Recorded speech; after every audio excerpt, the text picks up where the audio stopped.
Hello అండి అందరికీ. ఈరోజు మన కిచెన్‌లో వడియాలు ఎలా పెట్టాలో చూపిస్తున్నాను. ఎండాకాలం వచ్చిందంటే చాలండి మనకు వడియాలే గుర్తుకొస్తాయి కదండీ! సో, నైట్ మిగిలిపోయిన అన్నంతో కూడా వడియాలు పెట్టుకోవచ్చు. ఎలా అంటే చూసేయండి.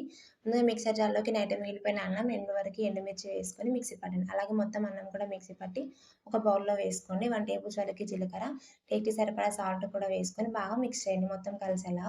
ఒకవేళ ఓమా ఉంటే కూడా ఓమా కూడా వేసుకొని బాగా కలుపుకోండి. ఈ విధంగా కలిసిన తర్వాత మురుకులు చేసుకునేది ఉంటది కదండీ! దాంట్లో కొద్ది కొద్దిగా వేసుకొని నేను చూపిస్తున్నాను ఇక్కడ చిన్న చిన్నగా వేసుకోండి. ఒకవేళ మీ దగ్గర మురుకులు చేసుకునేది లేకపోతే పాల ప్యాకెట్ ఉంటది కదండీ! దాన్ని క్లీన్ చేసుకొని పాల ప్యాకెట్‌లో వేసుకొని చిన్న హోల్ పెట్టి కూడా ఈ విధంగా వేసుకోవచ్చు.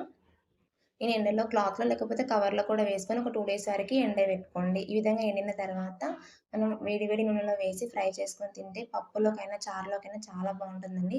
ఒకసారి ట్రై చేసి చూడండి. నా వీడియో మీకు నచ్చినట్లయితే లైక్ చేయండి, సబ్స్క్రైబ్ చేయండి.